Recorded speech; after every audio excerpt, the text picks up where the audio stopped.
If you can relate to this pose, you are probably a video editor who spent a lot of time behind the computer just like me. So to save you from staying in this pose any longer, I'm gonna be showing you my personal tricks and tips. What piece of device every editor must have, how to re-edit a 1-hour podcast for a client without losing your mind, what tools is Adobe hiding from you, and how all of that will save you 100+ editing hours. What do we usually do first after importing files to the timeline? That's right, we cut. We make cuts here, here and here. We remove the unnecessary parts and adjust the clips. That's what a beginner would do. A professional would make a cut, delete the unnecessary part and use a track select forward tool to move everything to the right of the playhead or remove the empty space. But the god of editing would do the next thing. Go to keyboard settings, find Add Edit and assign it to the W key. Then find Ripple Trim. Assign the one before the playhead to Q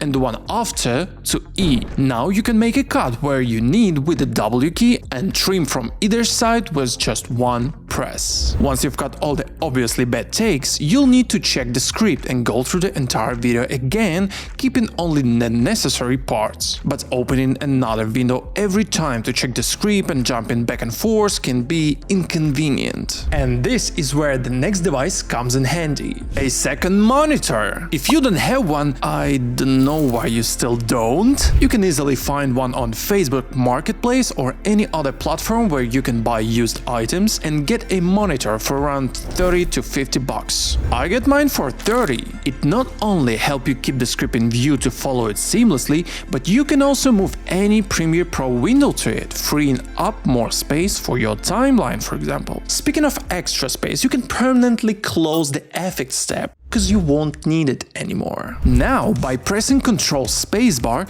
you can bring up the effect search bar.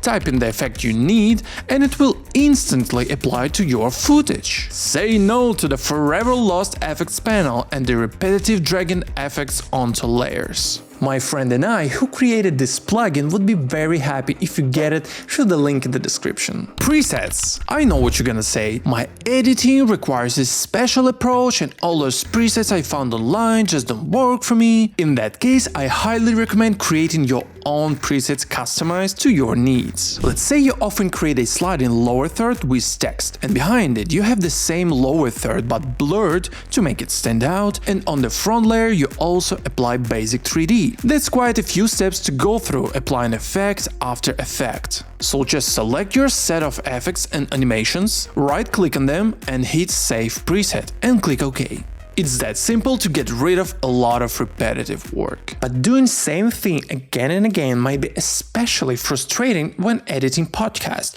It's very long. Imagine a situation when you edit client's podcast and he's asking you to move some sections around. Like, I want this part to be in the middle, this one move to the end, this one should be between 5th and 6th section. You're gonna cry when moving all layers by selecting and dragging them because you might overlap with other layers or forget to select something and lose it. It's gonna be a total mess. Easy solution to that is move with holding Ctrl on Windows or Command on Mac, and your layers are going to be swapped instead of just moved or overlapped. Thank you for watching this video. Link to Sigma FX and my Discord channel is in the description. Bye.